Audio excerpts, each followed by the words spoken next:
And we were looking at solving systems of equations algebraically.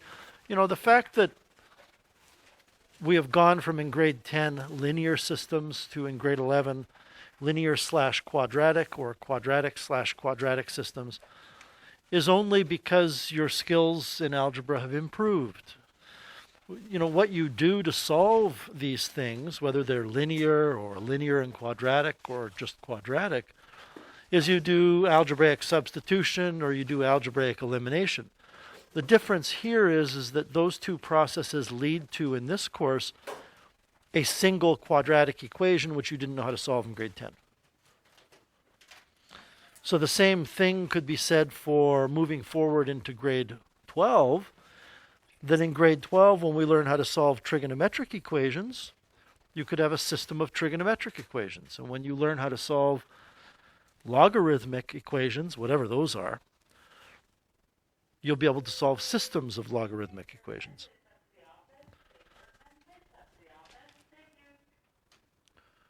So take a look at your work, please. Does anybody have any questions from 3, 4, or 5 from yesterday? Go ahead. 5B? Good. 5C. So probably, I would say, I did not want to do that. Probably one of the most challenging questions, simply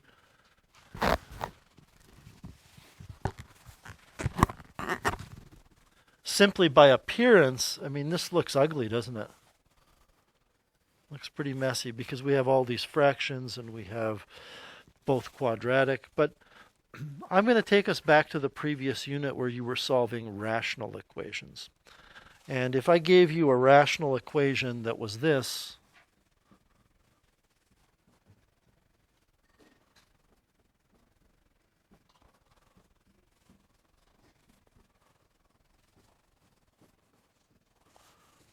your first step in solving this rational equation would be to multiply everything by the lowest common denominator to eliminate the denominators.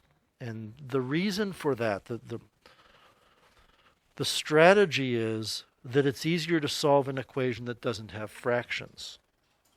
So in this equation, and this is a very sloppy way of doing it, what we would have done in the last unit is we would have multiplied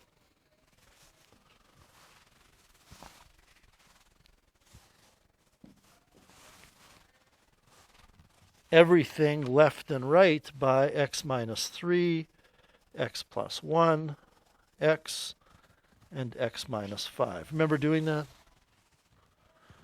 Of course, what would happen when we multiply that by this first term is the x minus 3 and the x plus 1s would cancel.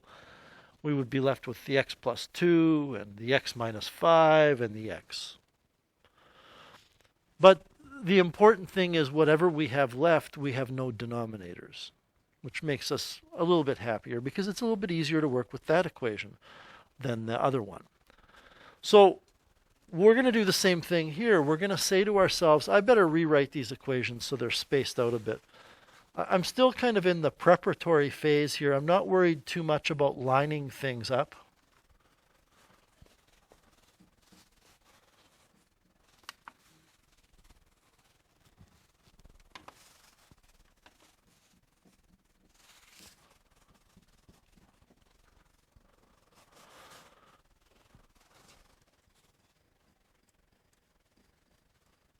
And while I'm writing this down, I'll just throw out another comment your way that this is a really good question to practice your algebra skills, isn't it? Because what makes this difficult is not that you haven't seen this before.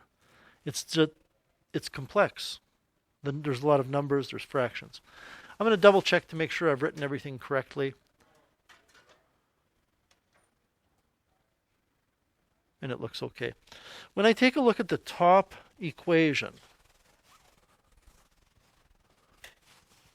I have a term that has a fraction over 9. I have a term that's a fraction over 3. I have another term that's a fraction over 3, which means the lowest common denominator is 9. If I multiply both sides of this equation by 9, I will have an equation that has less complexity to it. Does that make sense? Okay. What will I have to multiply both sides of the bottom equation by here in order to get rid of those fractions? Excellent. 4. So I'm going to multiply the left side by 4, and I'm going to multiply the right side by 4. What happens? Okay, well, when I multiply the 9 by the x squared, I get 9x squared. When I multiply the 9 by the negative 48 over 9, then multiply by x, the 9 over the 9 cancels, and I'm left with 48. Well, I'm left with negative 48x. When I multiply the 9 by 1 over 3, the 9, which is 3 times 3, becomes a 3 because one of the 3's in the 9 cancels with the 3 in the denominator. So I'm left with a 3, and it's 3y. And when I multiply 9 by a third, I'm left with just 3 because 9 over 3 is 3. Does that make sense? Okay. We'll double check 9x squared minus 48x plus 3y plus 3. When I multiply the other side by 9, I still get 0, right? When I multiply the second equation by 4, the 4's cancel when I multiply the 4 by the first term, leaving me negative 5x squared. The 4, when I multiply by the 3 over 2, the 4 has a 2 as a factor that cancels with the 2 in the denominator, so I'm left with a 2, but I have to multiply that by the negative 3. So I'll be left with negative 6x. When I multiply the 4 by the 1 over 4y, I'm left with plus y. You might notice that I'm taking a little more care now to line things up. Okay. And then when I multiply the 4 by the negative half, I'm left with negative 2. And when I multiply 4 by 0, I'm still left with 0. Now, I don't know in question 5, did it give us direction in terms of, solve it using elimination, solve it using... It didn't. And so now it's up to you because you asked. We can use elimination or we can use substitution. If we use substitution, what you would probably do is rearrange the second equation for this y and put whatever that y is equal to in for this y. Well, I'm going to ask the question. How many of you, when you look at this, you know exactly which method you would rather use? How many of you are saying elimination? Oh, okay. How many of you would want to use substitution here? How many of you would want to use elimination? For some reason, I would want to use elimination. I would multiply the bottom equation by negative 3.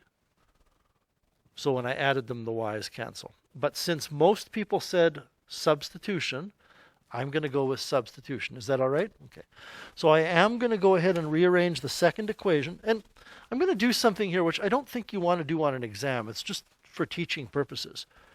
When I multiplied that equation by 9, I did so I could get this equation that's second from the bottom of the screen.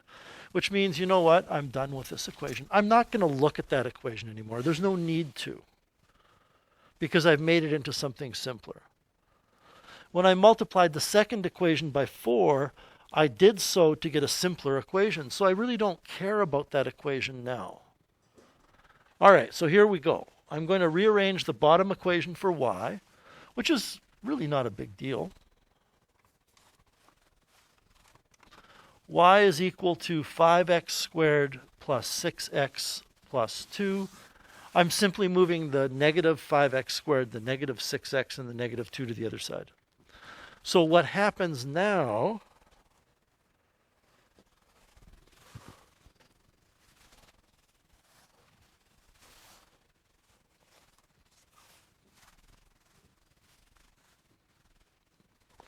is I do that, right? I'm taking what y is equal to from one equation, I'm putting it into the other equation wherever there's a y. So the second equation tells me what y is equal to. I put it into the first equation to get 9x squared minus 48x plus 3. Oh, too bad I didn't notice that. times y, which is 5x squared plus 6x plus 2. And then I have plus 3 equals 0. Does that look okay? Okay. I think some of you probably just heard me mutter, oh, it's too bad I didn't notice that. What could I have noticed? What did I notice too late that could have made my job just a little bit easier before I did my substitution? Rody?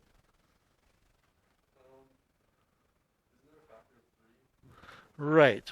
And what I can actually do, since 9, 48, 3, and 3 are all divisible by 3, I could have divided both sides of the equation by 3 to get 3x squared minus, help, 16? 16x plus y plus 1 equals 0.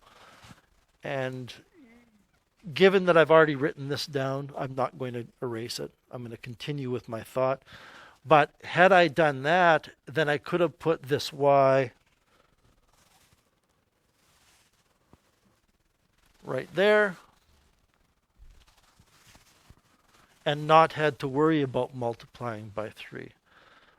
I suppose you could, and I think many of you would be fine with this. We could divide everything by 3 now, too, right? In fact, why don't we do that? And that's the smart thing to do, right?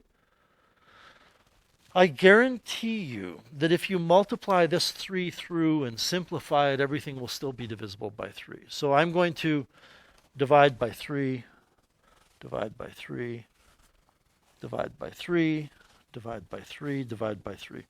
I really should have done it up top, but that's not a source of confusion, is it? Okay. So I now have 3x squared minus 16x plus 5x squared plus 6x plus 2 plus 1 equals 0. And my brain kicked into autopilot there, so I better slow down and check stuff. When I divide this by 3, this just cancels, that's all. I think it looks okay. 9 over 3 is 3, 48 over 3 is 16. Make sure I substituted the right thing in, and I did. So now what do I get? 8x squared minus 10x plus 3 equals 0. Let's see. 3x squared and 5x squared is 8x squared. Negative 16x and 6x is negative 10x. 2 plus 1 is 3 equals 0. The smart thing to do now, speaking of smart moves, is to find b squared minus 4ac to find out if it's factorable before we continue.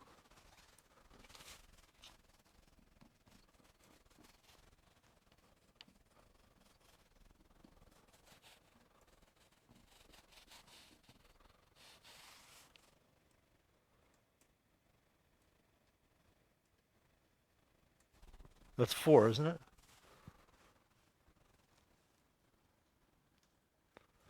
Which means it's factorable. So I'm going to go out on a limb here and say that I believe the 8x is going to go into 2x and 4x, although it could. I don't think we've ever seen it go into 1x and 8x, but one of these days it could happen, right? The 3 has got to be 3 and 1. It's trial and error. So if we try this, I lucked out, didn't I?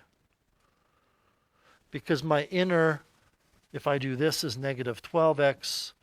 My outer, if I do this, is 2x, which gives negative 10x, which is correct.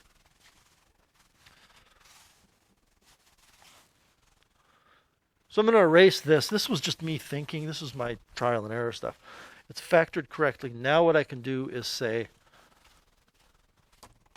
2x minus 3 equals 0. 4x plus 1 equals 0. I started this question off by saying, wow, this is a beast of a question. I don't know if I use those words, but it is a beast of a question for all these reasons. And then on top of it all, our answers are going to be fractions.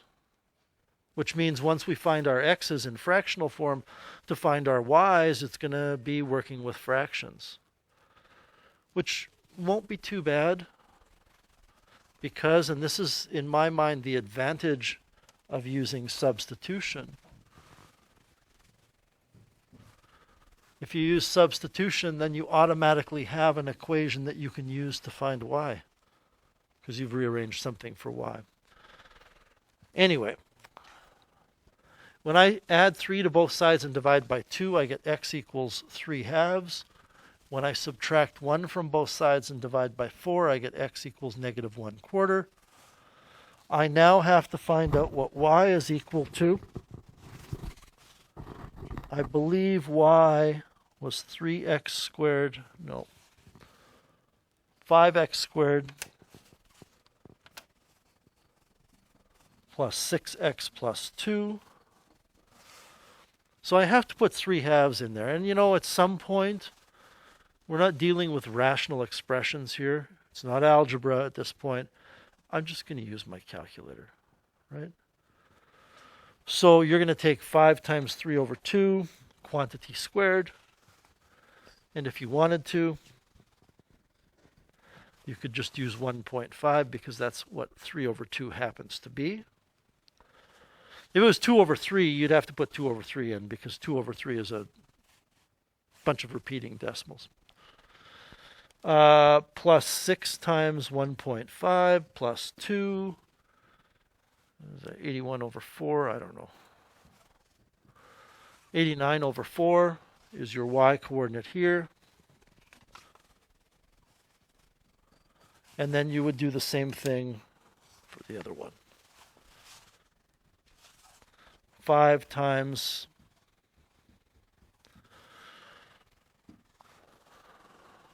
x is -1/4, but you need to put in the -1/4 if you're going to use decimal, or if you're going to put -1/4, it has to be in brackets.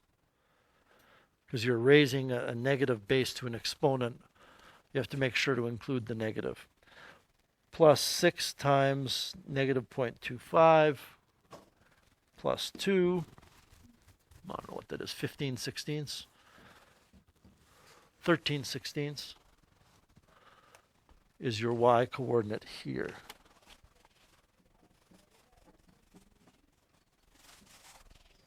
Is that okay? A lot of work. All right, well, let's move on. We're going to be looking today at linear systems, or sorry, not linear systems, linear inequalities.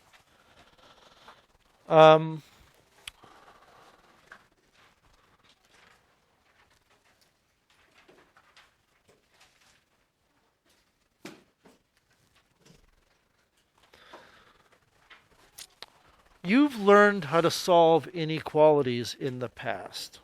Okay, this is not what we're doing today, what I'm about to show you. But I've given you stuff in the past, and you've done this in grade 9 and 10, where you have, say, 2x minus 8 is less than or equal to 4. And that's an inequality. It's an inequality because it contains the less than or equal to symbol. And if I say solve, what I'm asking you, this is really tricky, the next few lessons. What I'm asking you to do is find all the values of x that make it true. And we do that algebraically by adding 8 to both sides and then dividing both sides by 2 and getting x, sorry, I'm losing my train of thought here, and getting x is less than or equal to 6, correct? Okay, what does that mean? It means that any number less than or equal to 6 will make it true. It means that the solution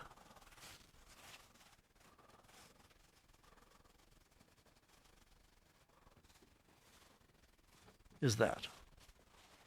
And we don't have to draw this thing, this line graph. We can just say x is less than or equal to 6. So, for example, if x is 0, 2 times 0 minus 8 is -8, then that's less than or equal to 4. It makes it true.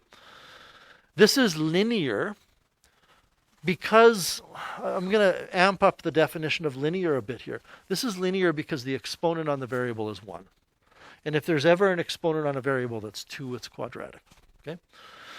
It's a linear inequality with one variable, x.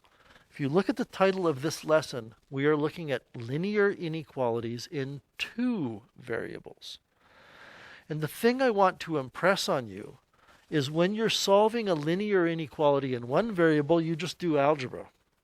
Okay? When you solve a linear inequality in 2 variables, I forgot to erase that. When you solve a linear inequality in 2 variables, you cannot just solve it algebraically. It's different. But in principle, solving this is simply the same idea. Find the numbers that make this true. Okay? Find the numbers for x and y that make this true. I want to see what else I have to do. Okay, it's just that one. All right. So as a warm-up, so what are we doing? We want to be able to solve a linear inequality graphically. We're going to show the solution graphically.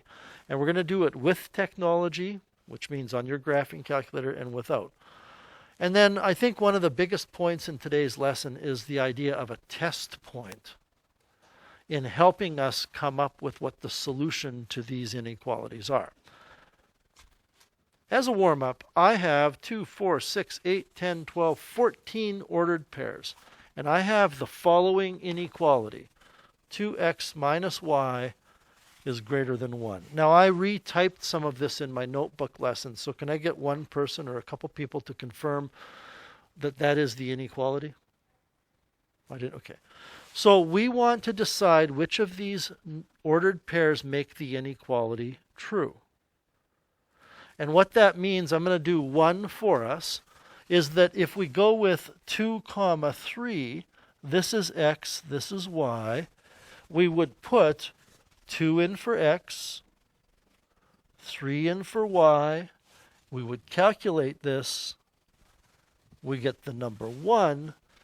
And we say, is 1 greater than 1? And the answer is no.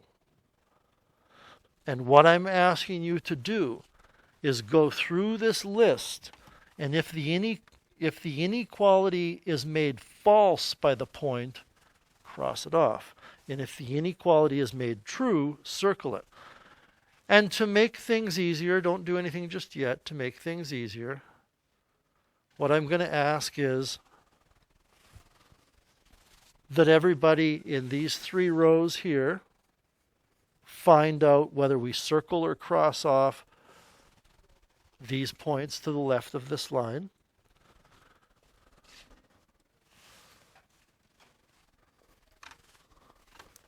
All of the points in that area are going to be figured out by everybody in these 3 rows. And then the last 2 rows are going to be working on these. Done already? Okay. Well, then do them all. I'm just kidding. No, I'm kidding. You don't need to do them all. The idea here is I don't think we need to spend 10 minutes doing this. We can put our brains together. And I'm going to be doing them myself, and then I'm going to be checking with the people to see if I got them right.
No, I did that very quick, but you people over here, did I get them right? People kind of in the middle of the room. Is the only one in your group this? So there's not a lot in here, and that's done by design. And then over here in the last group, or anybody else that cares to help me out, are we in agreement there? Okay, good. So we got that out of the way. What this means, in case it's lost on you, and I hope it isn't, is that 2 comma 3 is not a solution to that inequality. But negative 2 comma negative 6 is a solution to that inequality. So of these 14 points, 5 are solutions and 9 are not. Are we okay with that so far? All right.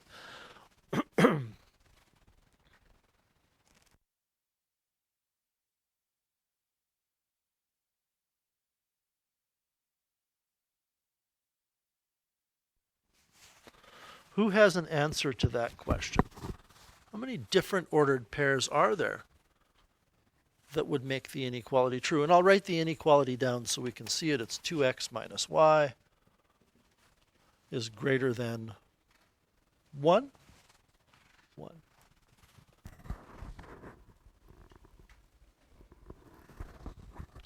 I'm not asking how many in the list of ordered pairs I gave you make it true.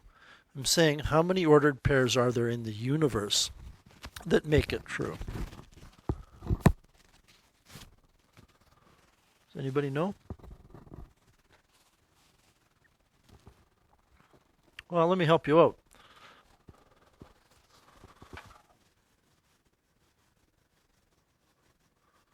Is 1,000,000, 1 going to make that inequality true? So I'm going to have to take 2 times 1,000,000. Okay, that's 2,000,000. I'm going to have to subtract 1, because that's y. And heck, let's make it 7. There's nothing special about it being 1. Is 1,000,000, 7 going to make it true? Definitely. So given that this thing has to be greater than 1, all I have to do is make sure, among other possibilities, that x is really big.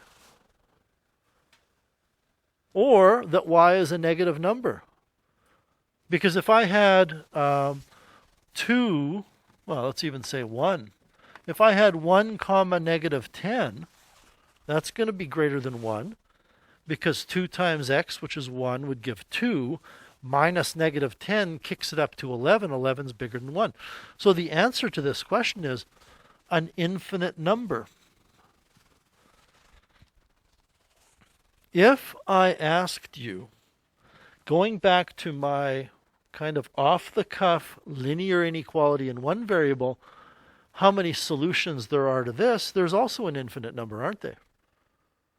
Any number equal to 6 or less than 6 is a solution, and there's an infinite numbers that are like that. So we have a problem here, which is how are we going to communicate what all of these possible numbers are? Well, we're given some instructions here. Plot the line y, 2x minus y equals 1. So let's stop for a second. Notice I've taken the inequality and I've changed it to an equation just for this first step. So we want to plot, and this is why you have the rulers, on this grid 2x minus y equals 1. But we want to draw it not with a solid line, but with a dotted line. And some of you might know right away why we're using a dotted line. Others of you will discover it as we get into this. So the first thing we want to do is rearrange this for y, which is really pretty simple. Then we can go to our Math 10 knowledge of linear functions, where the coefficient of x is the slope, and the y-intercept is given by negative 1. A slope of 2 means 2 over 1, which is a run of 1, a rise of 2. So we can always go from any point on this line 1 to the right and 2 up, 1 to the right and 2 up. And the point that we can start off with is negative 1, because we know the y-intercept is negative 1. So if we go over 1 and up 2, over 1 and up 2, etc., we know where to put our ruler. But again, I'm asking you to sketch the line with a dotted line. Or a dashed line. Or, I don't care how you space the dashes. The bottom line is it looks like this.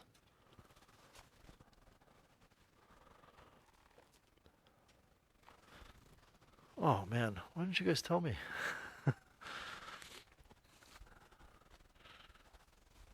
Sorry about that. And now what we're going to do is plot all of these points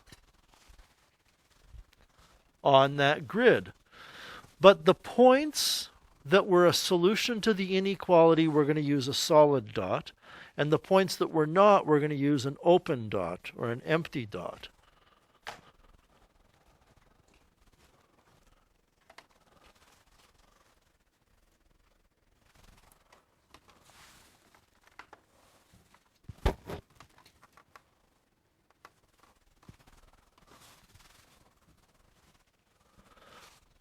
Okay, so there we go.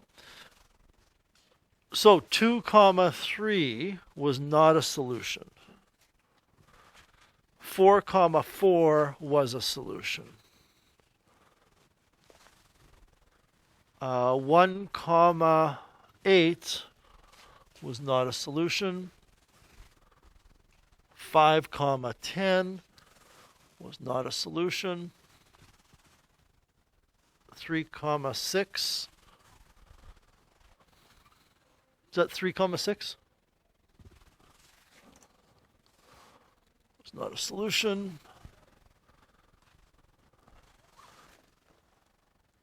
5 comma 9? Is that what that says?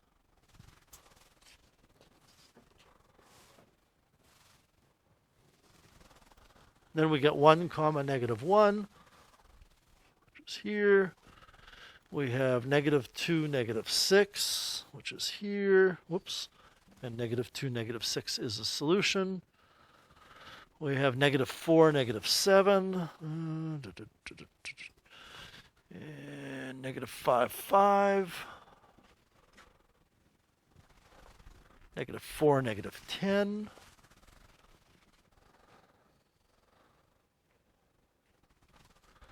Getting there. Negative 3. Negative 2, 3.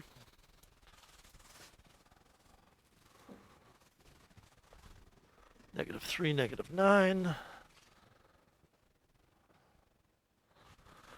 finally, negative 1, negative 3.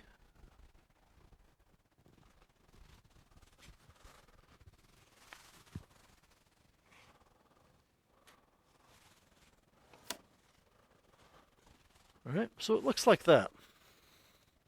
And I'm going to extend the line a little bit.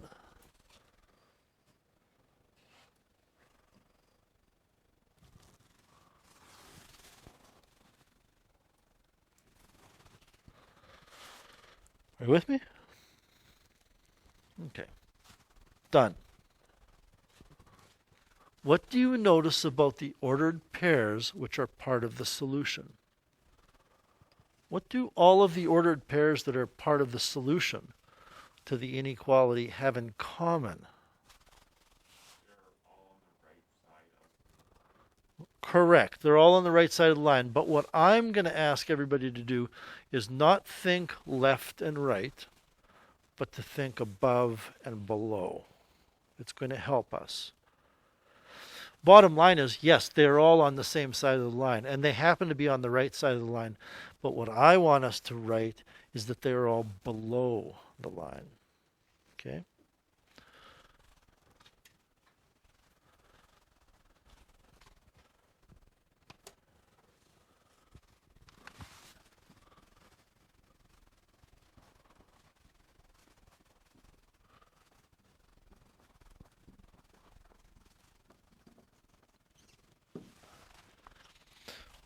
And it's not a coincidence.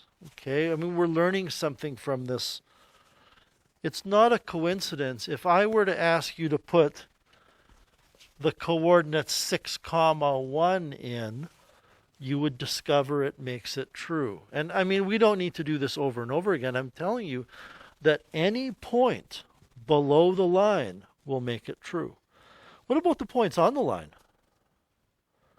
How many of you noticed that the points on the line, you ended up with 1 is greater than 1? You ended up with it almost there, right? But it wasn't. So how can we show all of these points? Well, you can imagine if I started filling in every point, what's going to happen is it's just going to be shaded in because there's an infinite number of points. And that's exactly what we do. We shade it. And you don't even need to put those points. You just shade it.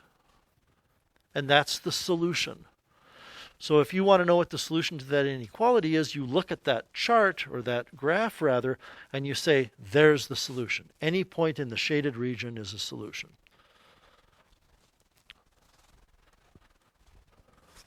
So how can all of the solutions be shown? You shade it. I don't think we need to write that.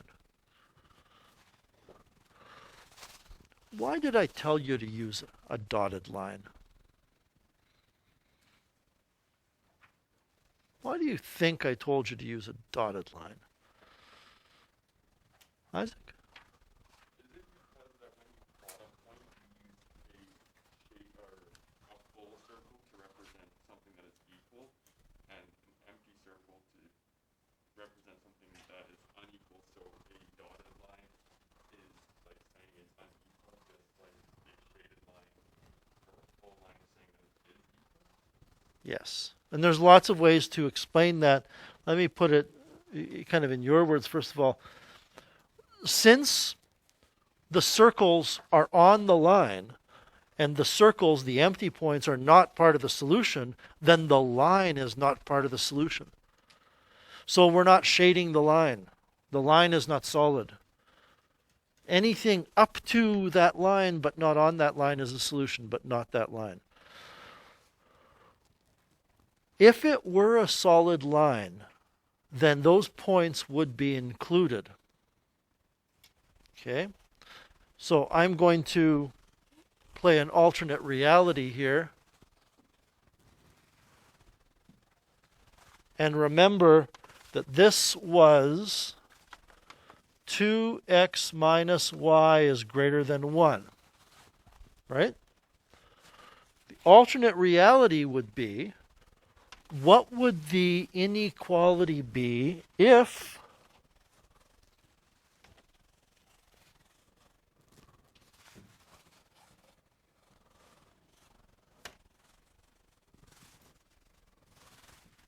it looked like that? What would the inequality have to have been if we use a solid line, which means the points on the line do make it true?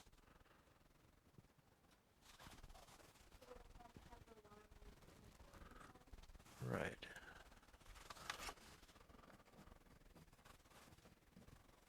It would have to have a line underneath the greater than sign, because then we would be saying, oh, it could be greater than 1 or equal to 1. And again, I hope you noticed that those points that fell on the line,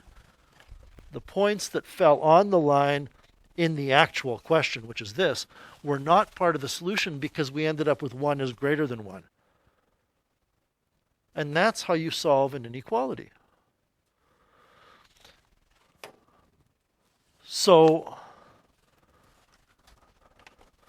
greater than or less than, use a dotted line. Greater than or equal to or less than or equal to, use a solid line. And then you have to shade whichever side of the line is the solution. All right. Sketch without I guess I got a review here. So the solution to a linear equality is represented by a shaded region on either side of the line, above or below, to the left or the right. If the inequality contains or equal to, you use a solid line. If it doesn't, you use a dotted line. And you decide which side to shade by using a test point. Okay? And that's what these examples are going to show you. So the first thing we have to do is imagine that this is an equal sign and graph the equation. So we have 3x plus 2y equals 12. You want to rearrange that for y. And I would like everybody to take a minute and do so. Rearrange that equation for y, so that we can see what the slope is and what the y-intercept is.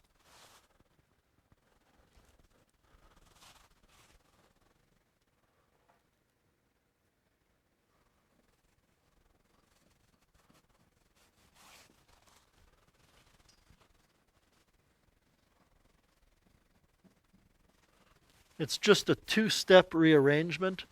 We subtract 3x from both sides to get 2y equals negative 3x plus 12. Then we divide everything by 2. So the y-intercept is 6.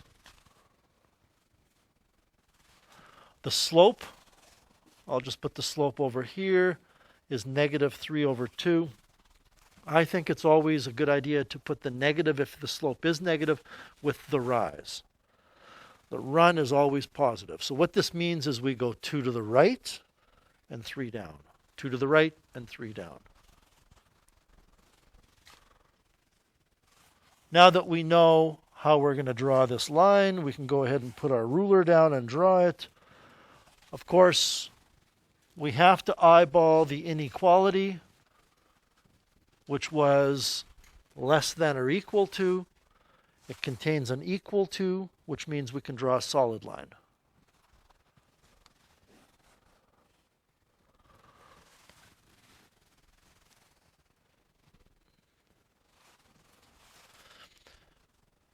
Now, this next part is, there's a bit of logic to it, but once you get the logic in your head, it should make sense. We learned that all of the points on one side of the line, left or right, top or bottom, it doesn't matter, but all of the points on one side are solution and all of the points on the other are not. So we just have to find out which side it is. So pick a point and find out if it works. And my advice to you is to pick, if you can, the origin as a test point, because the origin is 0, 0. Putting 0, 0 into this is simple, right? I don't even think you need to do it. Do you see you're going to get 0 on the left-hand side? Is 0 less than or equal to 12? Yes, it is. It's less than or equal to 12. It happens to be less than, but as long as it's 1, it's true. So what that tells you is this is a solution. And if that's a solution, everything on that side of the line is a solution, so we can shade it. That's what we mean by a test point.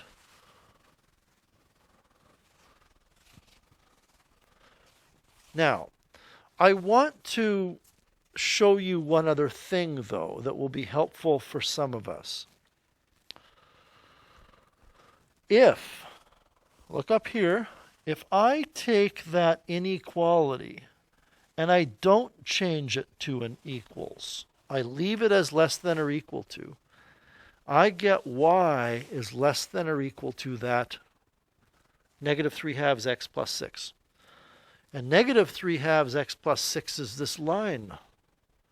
If y is less than that line, then it's shaded below the line. Because y is measured vertically, so you have to be less than that line, you have to shade below it. All right, let's try another one. Do me a favor while I'm cleaning this up. What an ugly color. And rearrange this equation for y. Yeah. Thank you.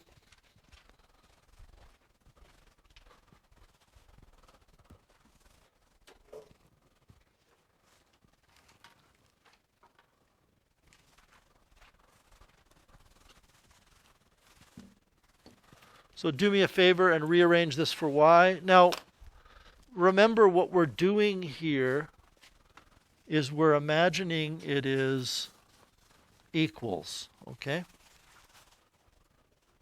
So you're just rearranging this for y so we can see what the slope and the y-intercept is.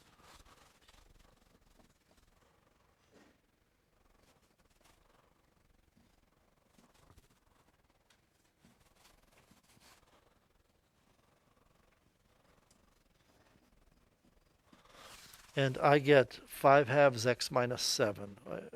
And you know, that first little step, that's grade 9 math. Like, I don't mean to minimize it, but it is something that you should just be able to do in a heartbeat. So the y-intercept is -7.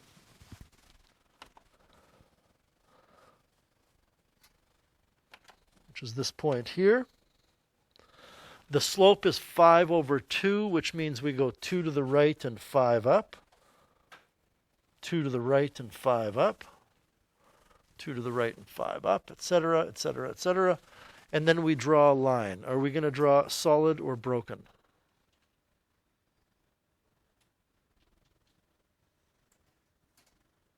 Well, you decide. You draw it.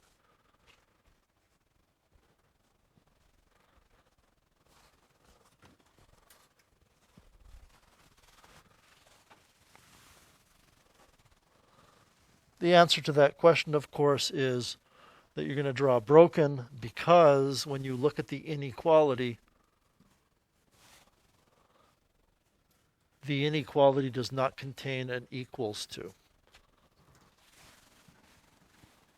So this is what we draw. Are we okay with drawing that line? Okay. Now we pick a test point. Well, why don't we just pick the origin? That's our test point. I think really you should be able to look at the test point and say, in this case, it works, doesn't it? Because when you put 0 in for x and y, the left-hand side of this inequality becomes 0. You're left with 0 is less than 14, which is true. And that means that the test point passes the test. It's a solution, which means you shade above. Let me ask you a question now, and this is going to be where some of you will get thrown. If I left that less than symbol there, and don't write this down, because at some point there's going to be an error. If you said, you know what, I don't know why he's telling us to put an equal sign, but it's less than. So why don't I just go less than? Less than is the symbol we have here, correct? According to what I told you earlier, that means we should shade below. Why is this shaded above?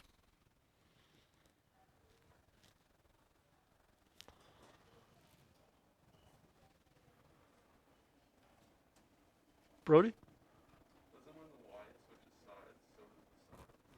When the y switches sides, we have to read it backwards. This actually means y is greater than 5/2 x minus 7.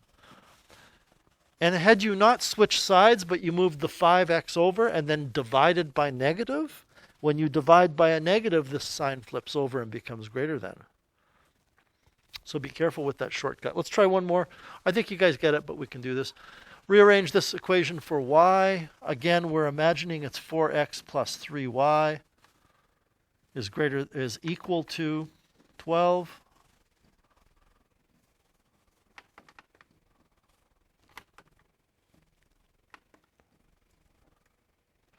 Man, oh man. There we go.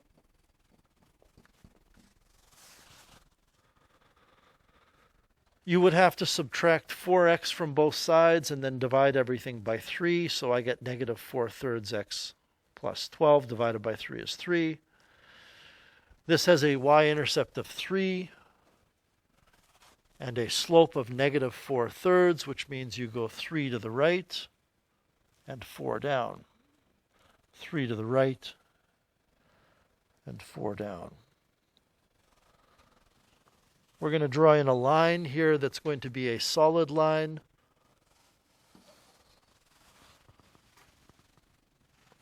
because the inequality in the actual question contains an equals. Um, yeah. Should be plus 4, not plus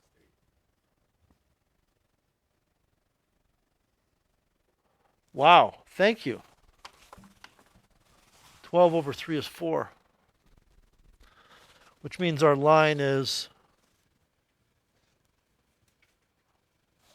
crossing at 4. Thank you.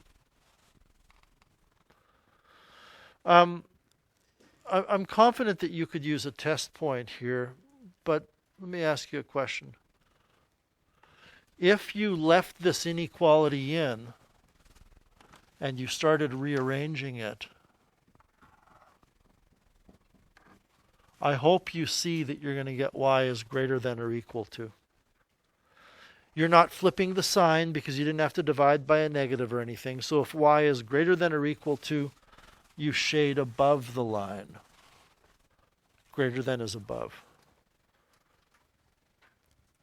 If you chose 0, 0 as a test point and threw it into the inequality, you would discover it doesn't pass the test. Any questions with that?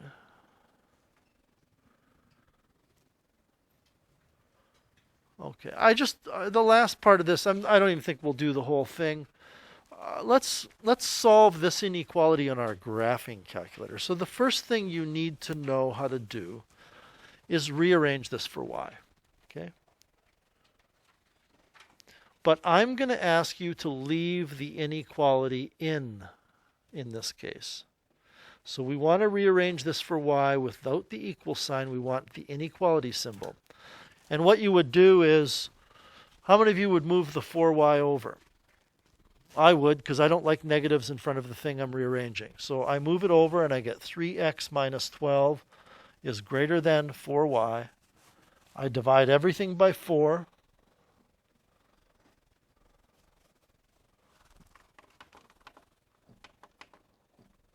This time it's 3. And I get that. So when we have equations, it doesn't matter where you write the y. You write y equals or equals y. But when we have inequalities, you want to write the y on the left.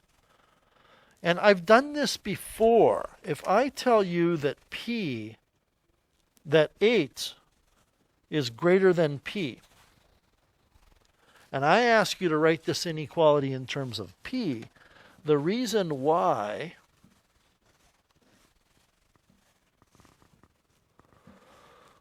I'm going to write p is less than 8 is because if I look at this in a mirror and I flip it, in other words, left, right, that's what it looks like, except I chose p instead of the letter like L, which would look the same, or X. I end up with p is less than 8.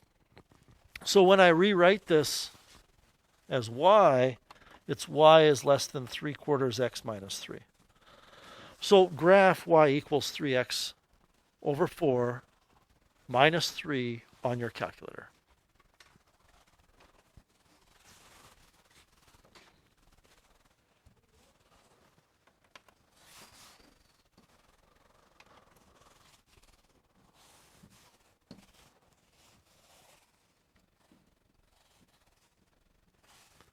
Probably Zoom 6 would be good. There it is. Now here's the downside to your calculator. This should be a dotted line, shouldn't it?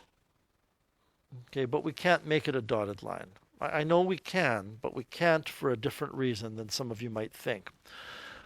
Am I going to shade this above or below? Look at this. Y is less than that one. Below. I'm going to shade it below.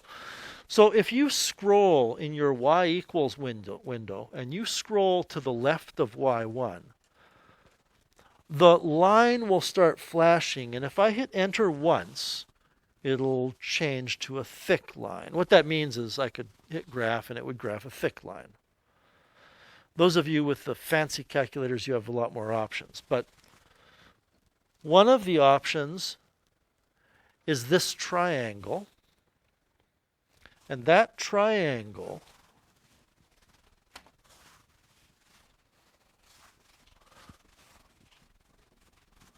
is this which is shaded above.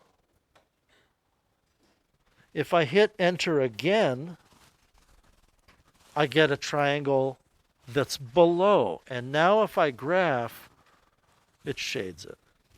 It's not really helpful, but it just might help some of you visualize what's going on. Again, you can't really do much with this because it should be a dotted line.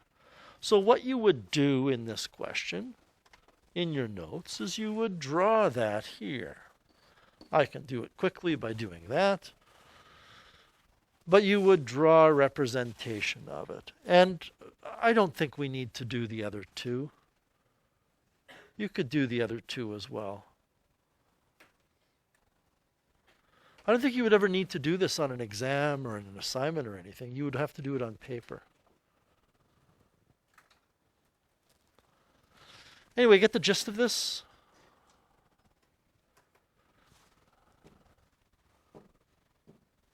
So on page 472, there are some problems to practice. Bottom line is you have to do some shading, or if you're asked what are the solutions, you can pick any point that's in the shaded region, or any point that's on the line if the inequality contained equals. But if the inequality does not contain equals, you cannot pick a point on the line. And that's it. Tomorrow we will look at the same kind of thing with quadratics, and then we have one more. Wow, then we have one more lesson in the unit, which is the end of the course.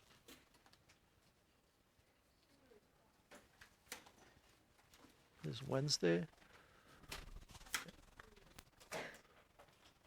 So get to work. I'll come around and give you a hand.